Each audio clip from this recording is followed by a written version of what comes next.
Sud Radio, mettez-vous d'accord, 9h-10h, Valérie Expert. Bonjour à toutes et à tous, mardi 3 janvier, bienvenue si vous nous retrouvez sur Sud Radio. Aujourd'hui nous allons commenter l'actualité et débattre avec Clément Tougeron. Bonjour, vous êtes analyste politique, communicant au sein du cabinet Tilder. Lamia El Harraj, adjointe à la mairie de Paris en charge du handicap et porte-parole du Parti Socialiste. Bonjour à vous. Bonjour. Vous êtes arrivé à l'heure aujourd'hui. J'ai mis longtemps à venir, mais je suis arrivée à l'heure cette fois. C'est parce que Lydia savait que j'étais là. Lamia, pardon. voilà, elle est Lydia partie. Guirous, Oui, voilà. Elle savait, Lamia, que j'étais là, donc elle s'est dit, il faut que j'arrive à l'heure. Exactement. Voilà. J'ai tout fait pour être à l'heure. Éric Revel, journaliste, éditorialiste à Sud Radio. On vous retrouve également sur CNews régulièrement, tous les matins, 7h20, tout compte fait dans le Grand Matin Sud Radio. Et Jean-Luc Benamias, bonne année à tous. Bonjour. Bonjour, membre de la Ligue des droits de l'homme et ancien membre du Conseil économique, social et environnemental.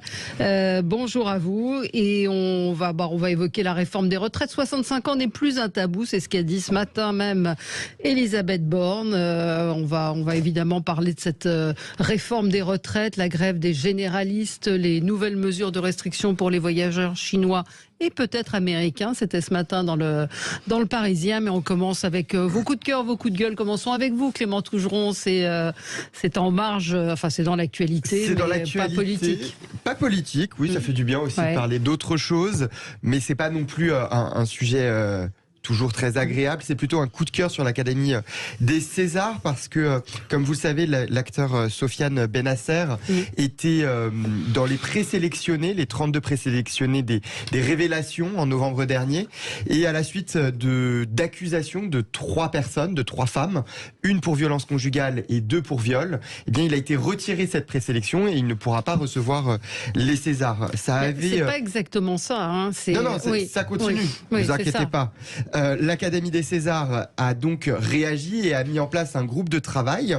Et là, elle a pris une première décision face au tollé de cette situation en disant que, on ne pourrait pas être cité et présent à l'ensemble des événements des Césars en 2023 si on était accusé pour des faits de violence. Alors ça peut être des faits de violence sexistes et sexuelles ou des faits de violence plus largement.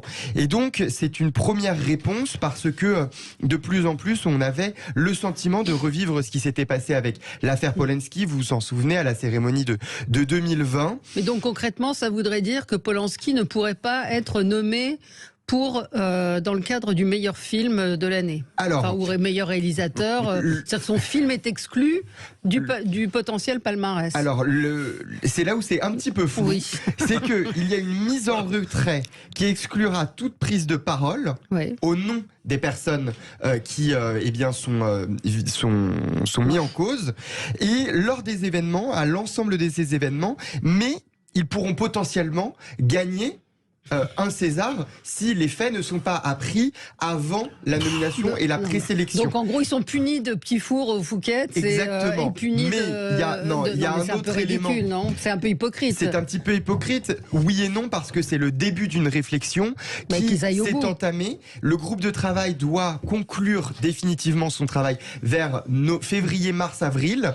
Et puisque là, cette décision, elle ne s'applique que pour 2023. Et l'Académie des Césars souhaite avoir une révision potentiellement de son règlement intérieur pour que dès 2024, la situation soit plus claire, que l'on sache si oui ou non on peut être présélectionné et donc prétendre à un César si on est condamné par la suite. Ou du moins mis en cause dans ce genre d'affaires. Usine à gaz semble être le mot de l'année, de ce début d'année, entre le timbre rouge et ça, vous en pensez quoi, Éric Revel? Ça me paraît compliqué. J'ai rien compris. Donc, si, vous avez le droit d'être. Oui, c'est très compliqué. Vous avez le droit d'être nommé, mais pas de monter sur scène chercher votre César. Donc c'est quand même. C'est plus que confus. C'est un peu n'importe quoi. Pardon. Alors j'entends l'argument. C'est le début d'une réflexion. Bon, très bien. Mais dans ces cas-là, si vous considérez que ces gens n'ont pas à être nommés, Hein, c'est ça. On les nomme pas. Vous les nommez pas, et puis comme ça, ils reçoivent pas de César. Vous voyez, on sépare l'homme de l'artiste, mais pas complètement. Ou peut-être qu'on ne sépare pas, ou on ne sait pas trop quoi. Non, mais là où, par exemple, c'est inclusif ou c'est pas inclusif. Sur l'affaire Polanski, c'était un scandale qui soit toujours nommé, etc. Là, la différence, par exemple, avec l'affaire Benassa, c'est que il a été il est accusé, mais pas jugé.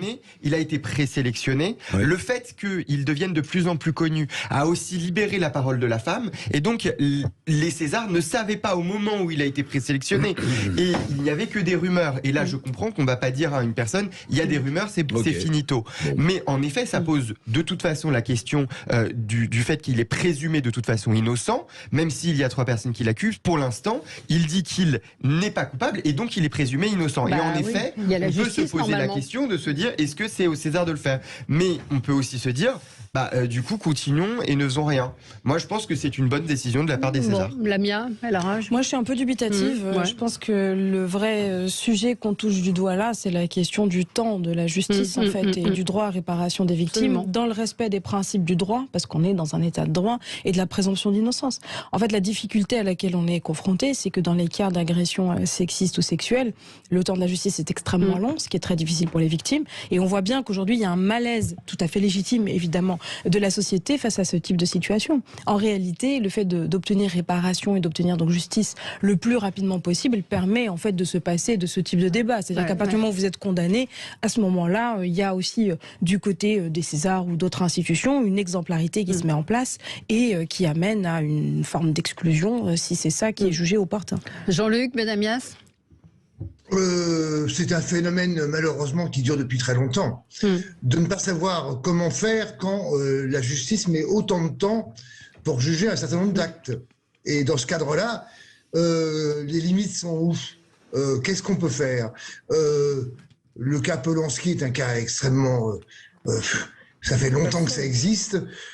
Il a été primé plusieurs fois. Voilà, moi j'ai pas d'avis particulier par rapport à ça, sauf accélérer les procédures.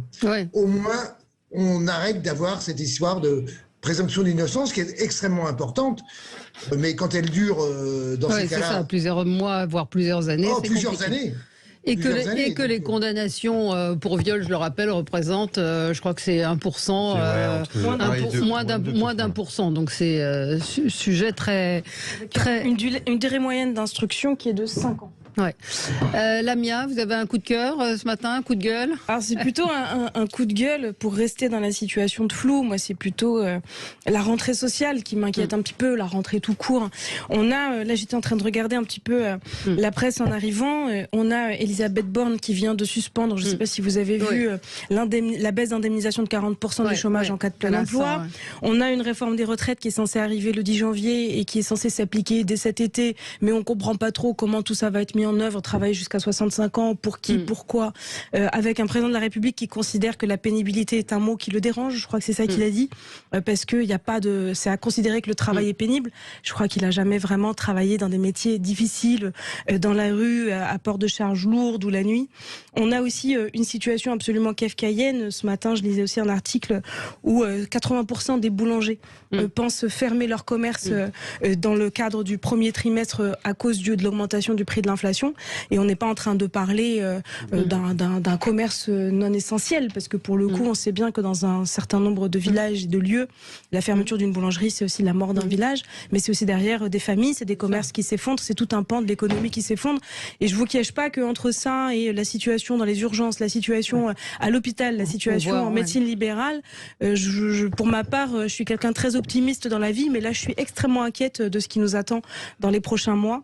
Et on a le sentiment d'un grand flou du côté du gouvernement. On ne sait pas trop qui dirige le navire et quelles sont les décisions qui vont être prises. Et surtout, est-ce que ces décisions vont être justes? Et c'est ça qui me pose de plus en plus problème. On va reparler des retraites, mais votre coup de gueule aurait pu aussi porter sur l'hôpital de Thionville ce matin, qui est à la une de l'actualité, où un grand nombre de soignants sont aujourd'hui en état d'épuisement physique et psychique. Et quand on les met en relation avec les mots d'Emmanuel Macron, qui semblaient totalement déconnectés, c'est un mot qui est beaucoup revenu, tenue par rapport à la situation du pays. Mais on va revenir sur... Je peux me permettre juste de compléter, je vais donner un autre exemple qui m'a un peu stupéfaite, c'était le week-end dernier. J'avais besoin d'acheter du Doliprane pédiatrique pour mes enfants. Et donc, mon mari a fait le tour de 13 pharmacies avant de réussir à trouver du Doliprane. Et on lui a dit que la consigne de l'ARS Île-de-France, c'était d'attendre 48 heures. De voir si la température allait baisser. On est en train de parler d'un enfant de 2 ans, en l'occurrence. De voir si la température baissait avant de délivrer le Doliprane qui avait été prescrit. Enfin, je veux dire, on marche sur la tête, quoi. C'est-à-dire que on laisse nos enfants en situation de souffrance parce qu'on n'est pas en capacité d'anticiper, de prendre en charge. Les antibiotiques, c'est tout à fait la même situation. La morphine, les antalgiques. Enfin, je veux dire, là, on est quand même dans une situation absolument catastrophique. On va y revenir dans un instant, 9h14 sur Sud Radio. Restez Expert. On est ensemble jusqu'à 10h pour commenter l'actualité avec Clément Tougeron, Lamia El Harraj, Éric Revel et Jean-Luc Benamias. Alors Jean-Luc, c'est un peu dans la continuité de ce que disait Lamia El Harraj. Ça va être la fête, c'est la fête à Emmanuel ce matin. C'est-à-dire que lors de ses vœux, il a quand même, d'abord qui était de mon point de vue extrêmement long, il y a une phrase qui m'a choqué, mais pas une seule, mais celle-là je vous la donne. Qui aurait pu prévoir la crise climatique? Non, ces textes sont relus, relus, enfin bon. Donc c'est un choix réel de la part d'Emmanuel Macron. Or, chacun sait que, au minimum depuis les années 90, la crise climatique est annoncée notamment par tous les scientifiques qui travaillent pour le GIEC, mais pas uniquement. Si je remonte beaucoup plus loin, pendant la campagne de René Dumont au présidentiel en 1974, alors il y avait moins de choix scientifiques à l'époque, mais quand même, tout ça était annoncé. Donc c'est assez incompréhensible. Donc vous rejoignez ce qu'on disait précédemment, c'est-à-dire un président hors sol, déconnecté? Je ne sais pas s'il est hors sol et déconnecté, mais en tous les cas, alors je vais employer un terme qui n'est pas gentil, qui n'est pas joli, mais parfois il nous prend vraiment pour des cons. Mais oui. Pourquoi parfois? Pourquoi? Pardon. Est-ce qu'il nous prend pour des cons ou est-ce qu'il ne se rend pas compte? On peut. C'est pas possible qu'il ne se rende pas compte. Clément Tougeron. Moi, j'entends. Après, il y a plusieurs situations, plusieurs sujets qui ne sont pas du fait d'Emmanuel Macron. Vous parliez tout à l'heure des Doliprane. C'est pas Emmanuel Macron avec ses petites mains qui est en train de faire du Doliprane. Pourquoi il manque de Doliprane pour les enfants notamment parce que Sanofi a été en grève une grande partie de la fin de l'année dernière, parce que la production des flacons est difficile, parce que il y a une tension internationale au sujet des médicaments, notamment parce qu'en Asie, le paracétamol est fait à 90% par l'Inde, et donc il y a un grand sujet pédiatrique. Les chaînes de production sont en France. Qui était en grève à Lisieux, dans le Calvados, qui était en grève à la fin de l'année. C'est ce que je disais il y a quelques secondes. Mais sauf que les chaînes de production n'ont pas été réouvertes à temps. Sur d'autres sujets, eh bien, il y a des problèmes sur les médicaments parce que dans d'autres pays, c'est extrêmement compliqué. Donc voilà, j'entends, en revanche, là où je suis d'accord avec Jean-Luc Benamias, c'est que les vœux du président de la République sont un petit peu curieux et un petit peu hors sol, mais ne mettons pas toujours tout sur le dos de l'exécutif. Non, mais sur la santé, je vais vous faire écouter le petit montage hier qui reprend les vœux d'Emmanuel Macron depuis son élection en ce qui concerne précisément la santé. Écoutez. Mes chers compatriotes, nous avons en effet besoin de repenser un grand projet social pour notre pays. C'est celui qui doit inspirer notre politique de santé. Je vous présente tous mes vœux pour l'année 2018. Et vive la France. Françaises, Français, posez les bases d'une stratégie ambitieuse pour améliorer l'organisation de nos hôpitaux, nos cliniques et nos médecins. Je vous souhaite une belle année 2019. Françaises, Français, nous mènerons une politique ambitieuse pour l'hôpital auquel je tiens tant et pour une médecine plus humaine, centrée sur le patient. Je vous souhaite une très bonne année 2020. Françaises, Français, mes chers compatriotes, nous avons engagé une transformation en profondeur et des investissements historiques pour notre santé, dont les prochaines années révéleront la pertinence. Que 2021 soit une année heureuse pour chacune et chacun. 2022 sera pour la France une année décisive. Nous aurons à investir plus fortement encore que nous ne l'avons fait dans l'éducation, la recherche publique, la santé. Mes chers compatriotes, pour la 6e fois, j'ai le privilège de partager avec vous ce moment des vœux. Dans les prochains mois, dans nos salles de classe, dans nos hôpitaux, comme chez nos médecins en ville, vous verrez les premiers changements tangibles de la rénovation de notre école et de notre santé. Et c'est fort de cette confiance que je vous présente tous mes vœux pour cette année nouvelle. Voilà. Merci pour ce montage qui, moi, m'exaspère toujours des mots, au plus haut point. Pour le coup, pour vous répondre, personne ne s'attend à ce que ce soit Emmanuel Macron avec ses petits brins qui aille réouvrir les chaînes de production. Je veux dire, ne soyons pas nous-mêmes notre propre caricature. En revanche, quand on est chef du gouvernement, quand on est chef de l'État, pardon, quand on est à la tête d'un gouvernement, quand on est à la tête d'un pays comme la France, on se doit d'être le chef d'orchestre, en fait, des politiques publiques.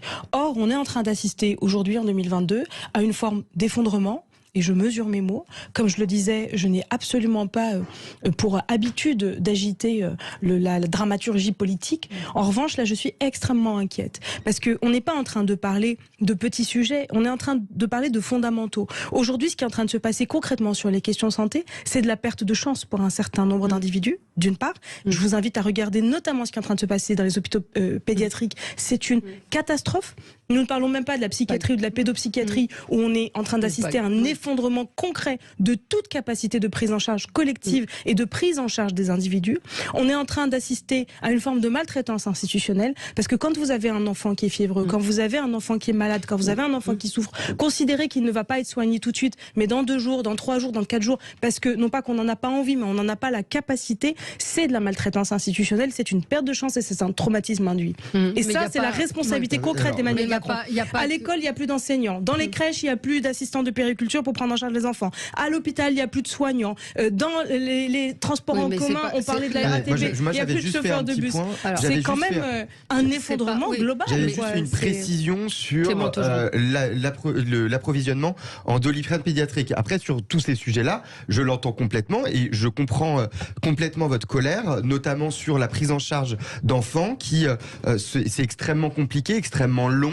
Et j'entends que les vœux, et c'est ce que j'ai dit tout à l'heure, les vœux paraissent complètement déconnectés parce que le système de santé, on n'a pas l'impression qu'il s'améliore, parce que on a l'impression de faire toujours plus la queue aux urgences, parce qu'on a l'impression d'attendre de plus en plus de temps pour voir un ophtalmo, un ORL, un médecin généraliste. Et ça, je le comprends complètement. Philippe Juvin, qui est le patron des urgences, hier était sur CNews et il parlait de surmortalité à l'hôpital. Il dit le 31 décembre 2022, il y a eu officiellement 23 ou 24 personnes qui sont mortes sur des brancards en France. Mais on marche sur la tête. Moi, je vois ma fille, elle va à la crèche. Dans l'entrée de la crèche, il y a écrit « Si vous avez suspicion de bronchiolite sur votre enfant, surtout n'allez pas aux urgences, appelez votre médecin généraliste. » Mais enfin, de qui se moque-t-on? Qui lui est en grève. Eric?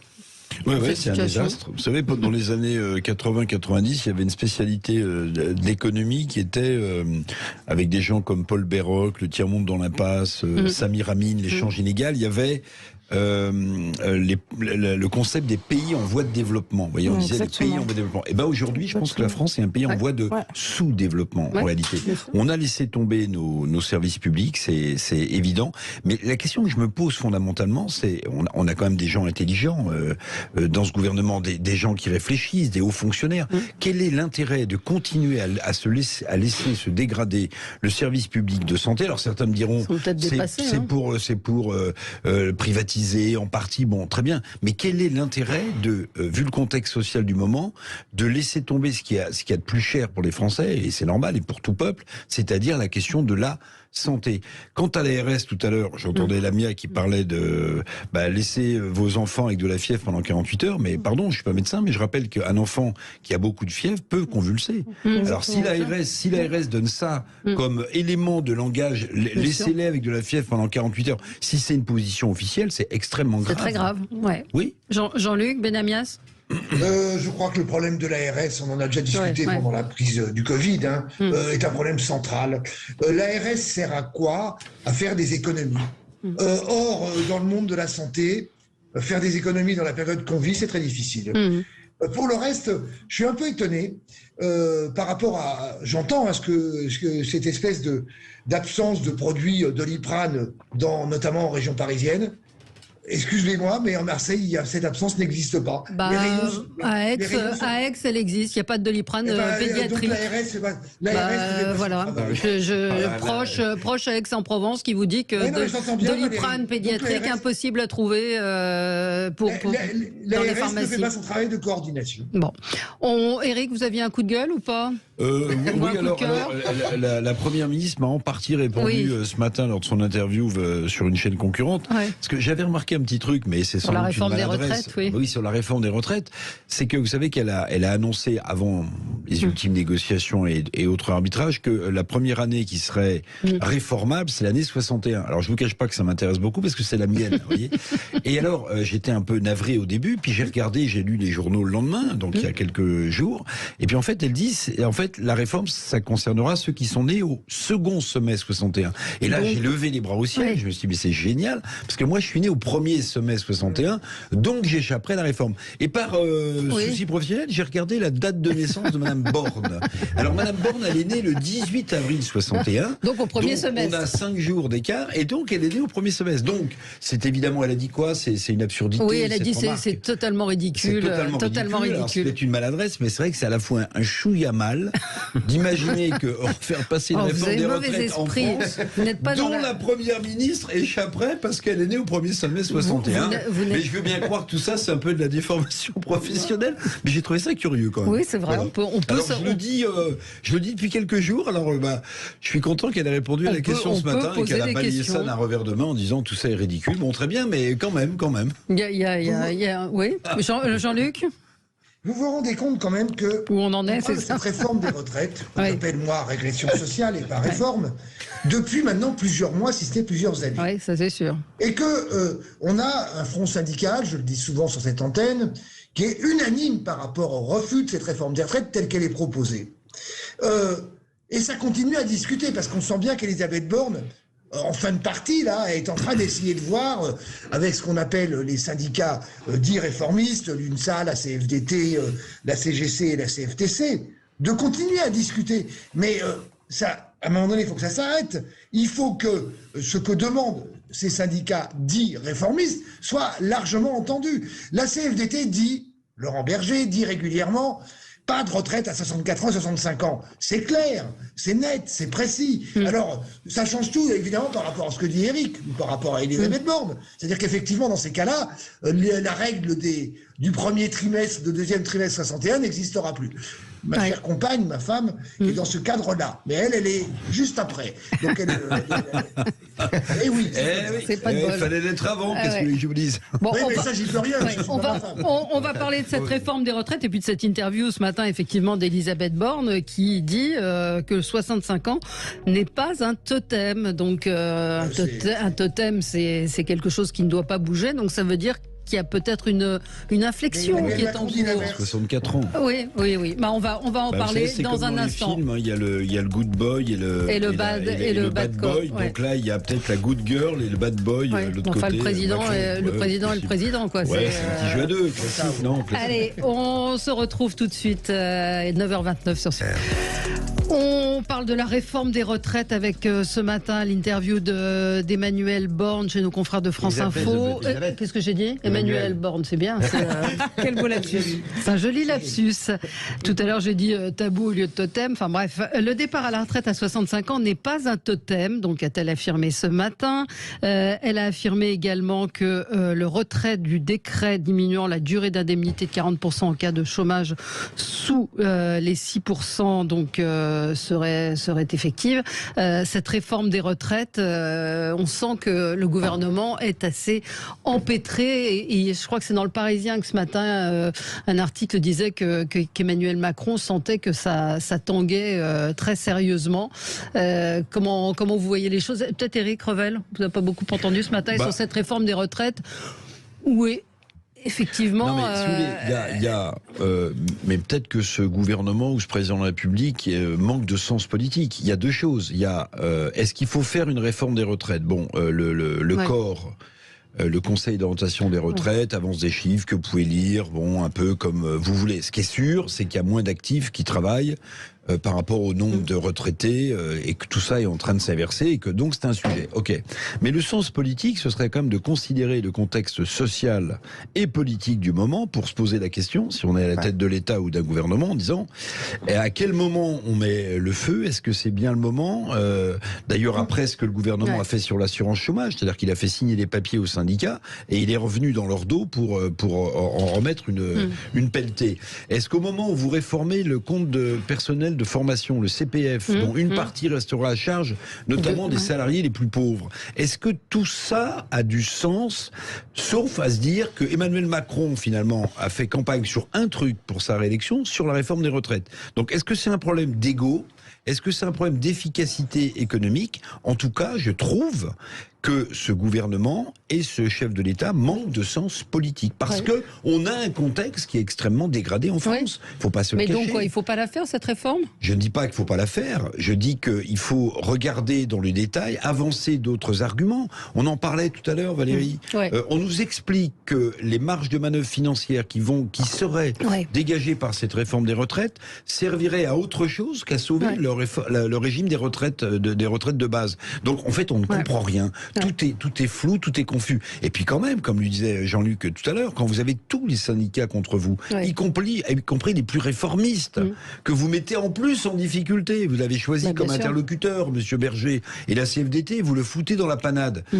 Oui, c'est un manque de sens politique, d'anticipation sociale qui me semble très inquiétant. Alors, sa phrase exacte à Elisabeth Borne ce matin, c'est « 65 ans n'est pas un totem. D'autres solutions peuvent permettre d'atteindre l'équilibre de notre système à l'horizon 2030.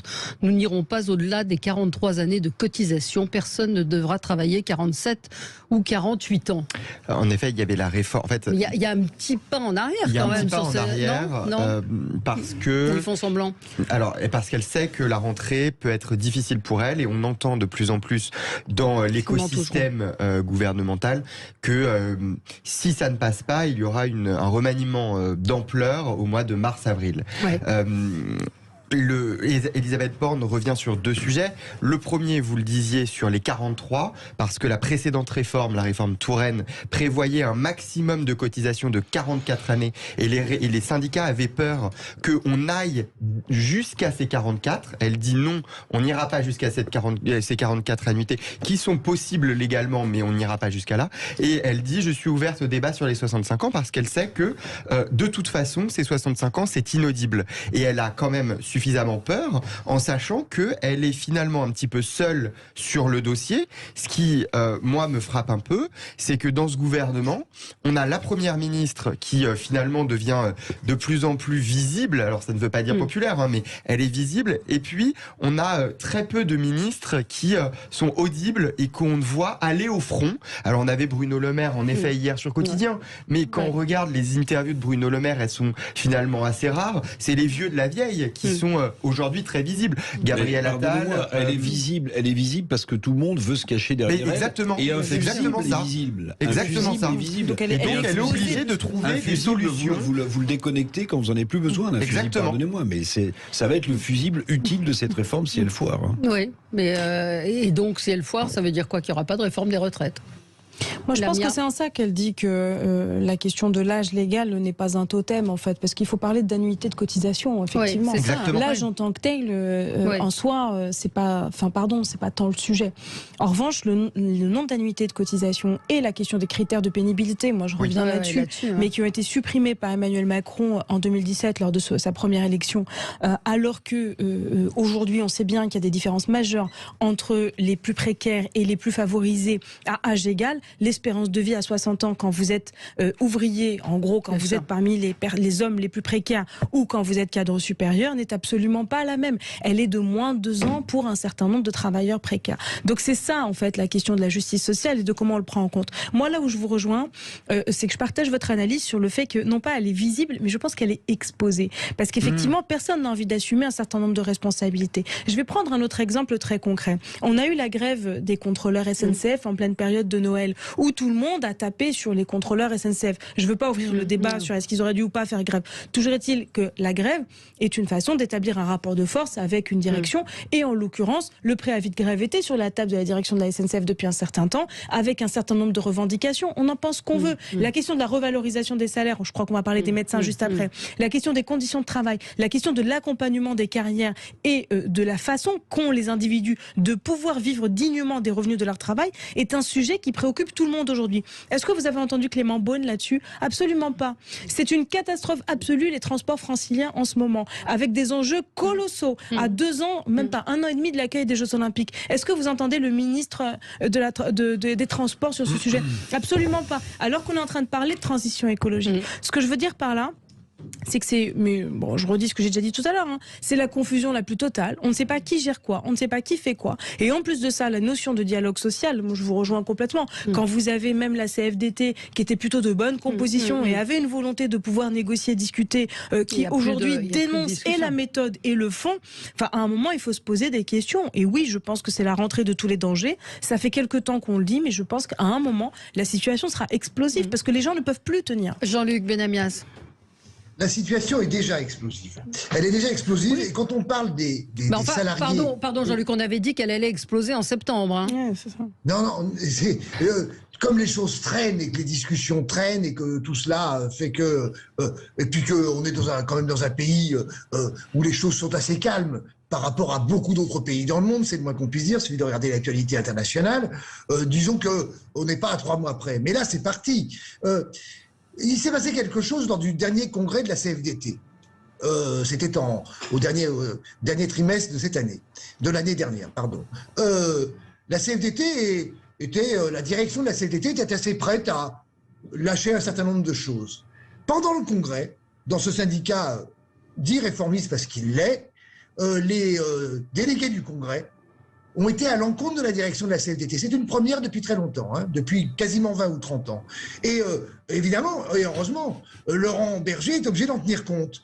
Et tout ça, le gouvernement est au courant. Emmanuel Macron est au courant. Et pour autant, on a eu ce cafouillage général, puisque ce que j'apprends aujourd'hui d'Elisabeth Borne, mais c'est l'inverse de ce qu'a dit Emmanuel Macron le soir du 31.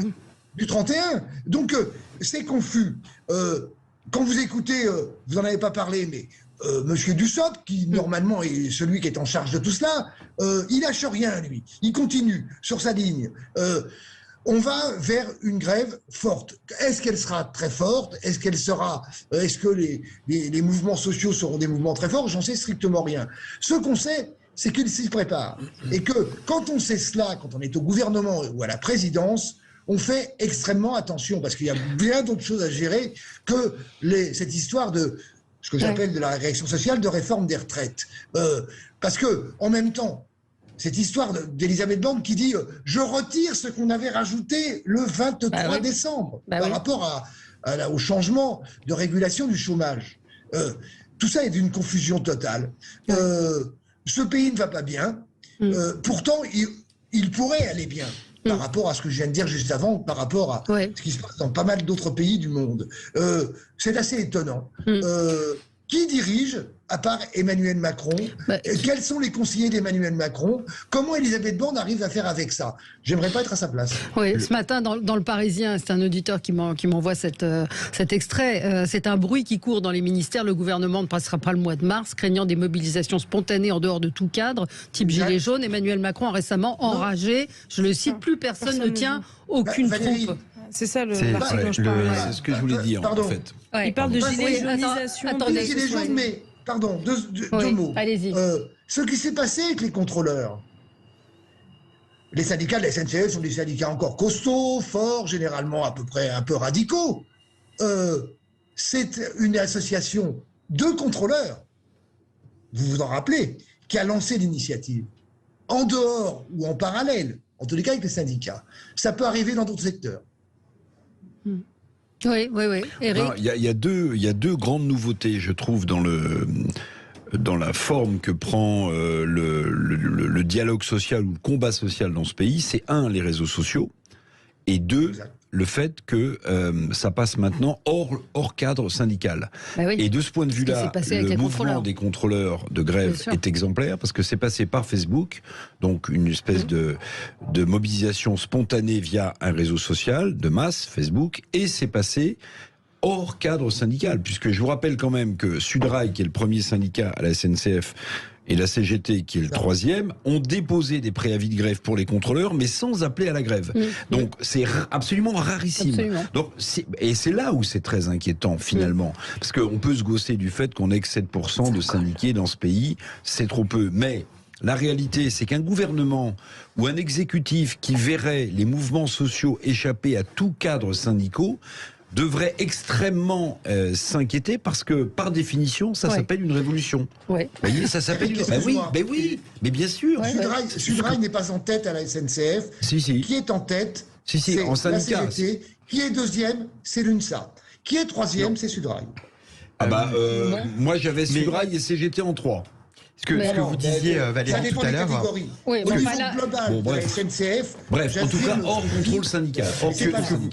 Pardon, Eric. Ce que vous disiez tout à l'heure, Valérie, dans l'article, pour rebondir dans l'article de vos confrères du Parisien, c'est en effet que et ce que Eric souligne sur les réseaux sociaux, c'est que vous savez, avec la création la naissance des Gilets jaunes il y a quelques années, avait été créée une multitude de pages Facebook relayant un ensemble d'informations, et de plus en plus on a un appel à de nouveau sortir pour les Gilets jaunes samedi qui arrive. C'est un premier test pour la Première ministre. Est-ce que si ce mouvement réussit à repartir, eh bien là en effet elle serait dans une très grande difficulté, puisque il y a, on va en parler juste après je crois, sur les médecins.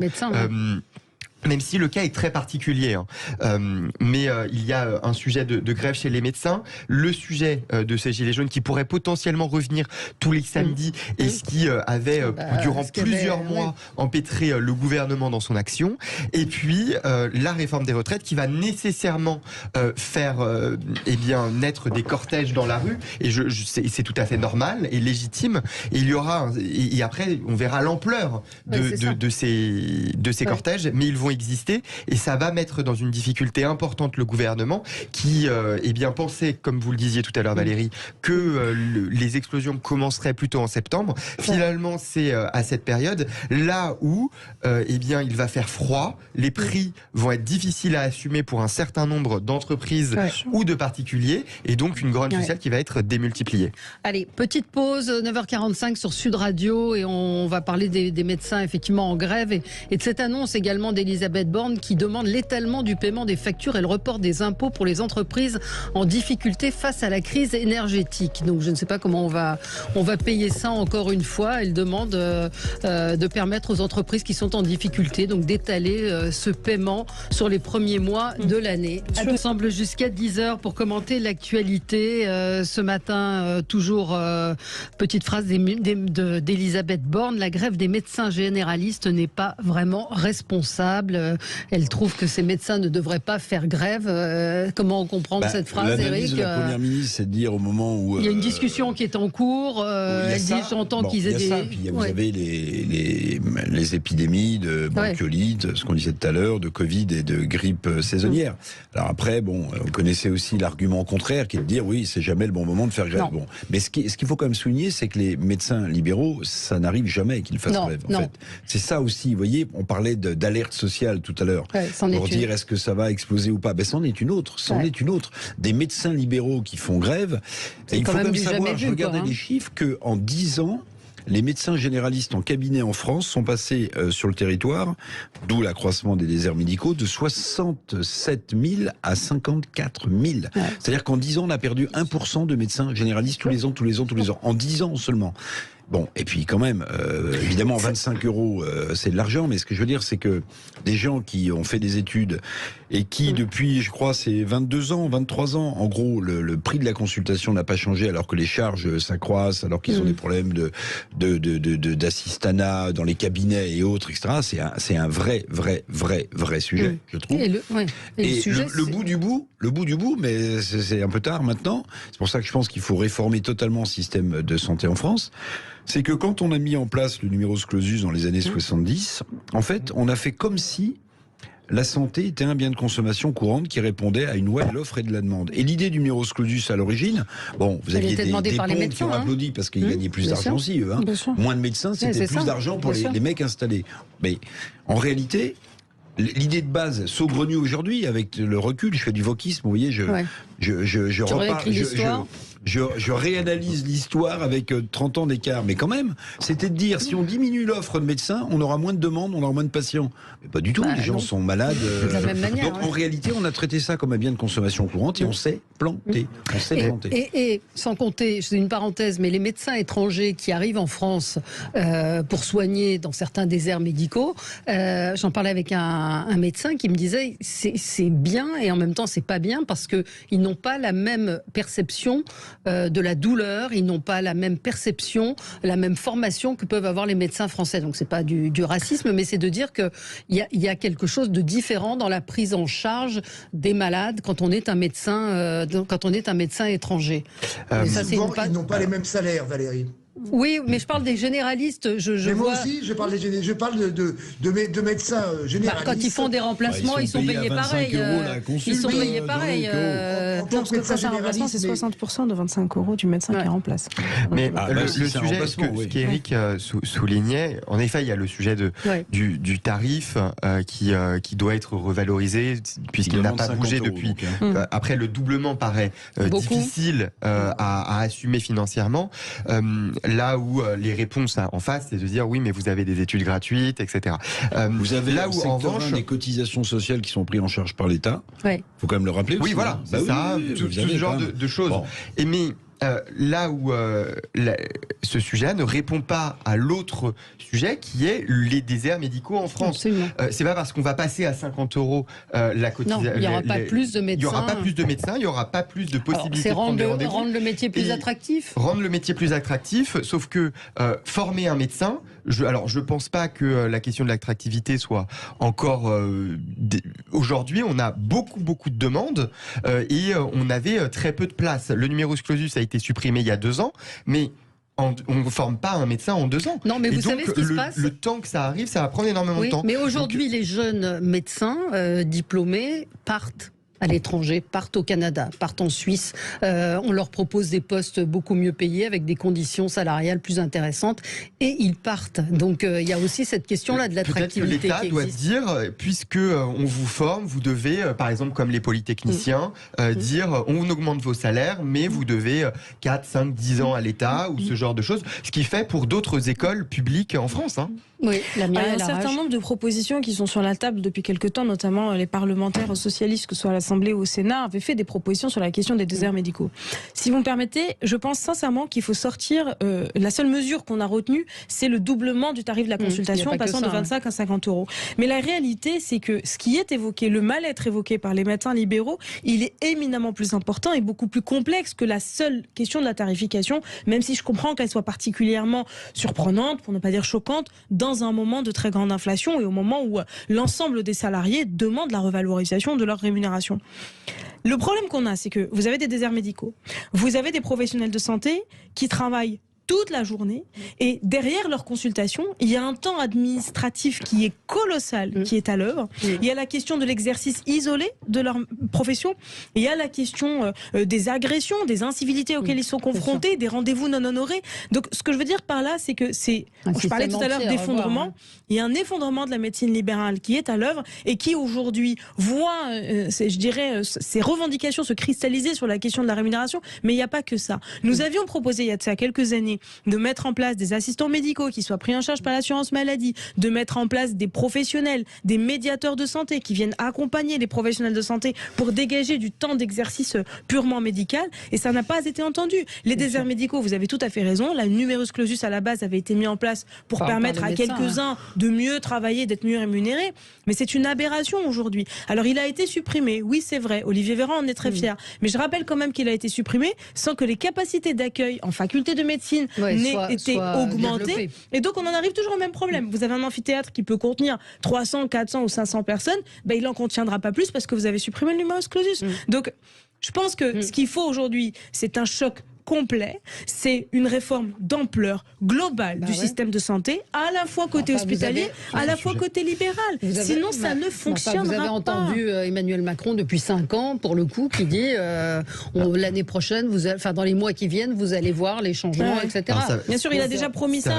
La petite compilation que vous avez fait tout à l'heure, il l'a déjà promis à ça maintenant 6 ans. Et je me permets juste une petite pointe d'ironie. Ils ont tout à fait raison. Qui continue à dire que tout ça est irresponsable, que les gens ne comprennent rien, que ce n'est pas normal de faire grève, je pense que la situation va leur exploser à la figure dans quelques mois, parce qu'à force de mépriser tout le monde et de n'entendre personne, je crois qu'on va aller vers des jours beaucoup moins...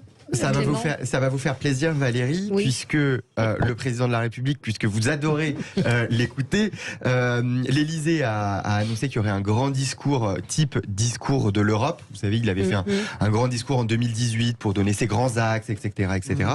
L'Élysée a annoncé qu'il ferait un grand discours de la santé vendredi qui arrive, avec visiblement ses grands axes pour les prochaines années. Alors, pour l'instant, rien de fuite, au bout de rien 6 ans, c'est bien. On ne sait pas ce qu'il y a dedans.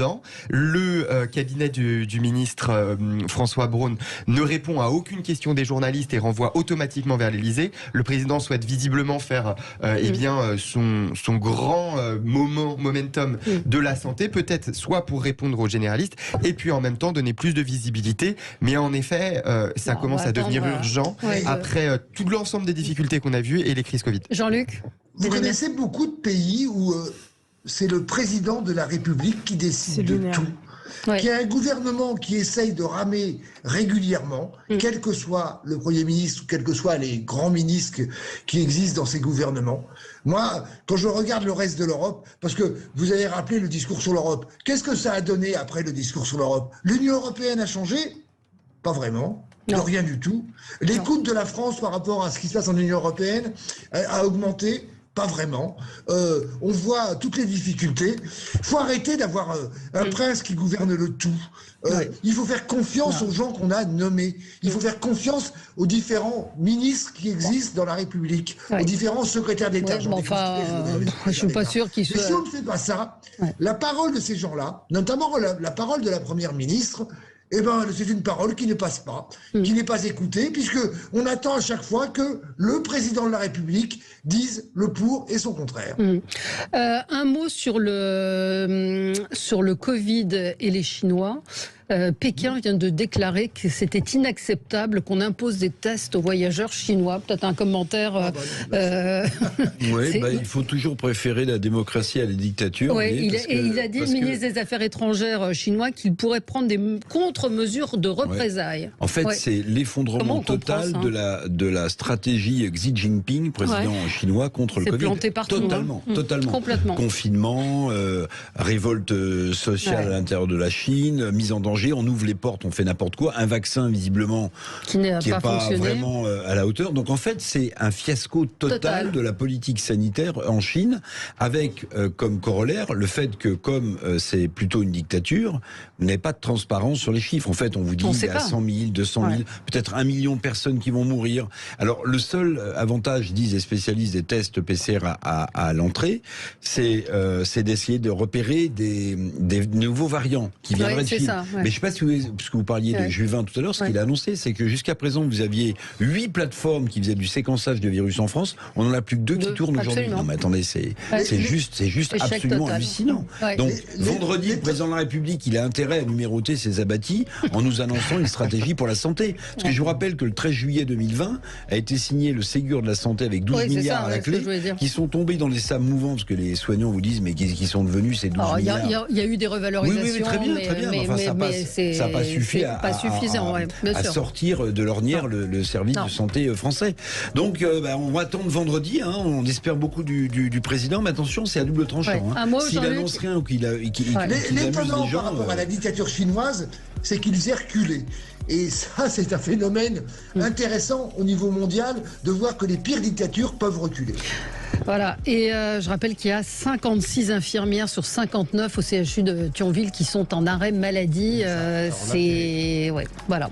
Ça continue. Merci à tous les quatre. Dans un instant, on va passer à l'émission Média. On va parler, on va rester un peu dans l'esprit de Noël. On va parler de Mauro Colagreco, le grand chef 3 étoiles, premier chef 3 étoiles en France, étranger. Et on en parle avec quelqu'un qui a fait un documentaire, Vérane Frediani, sur ce chef.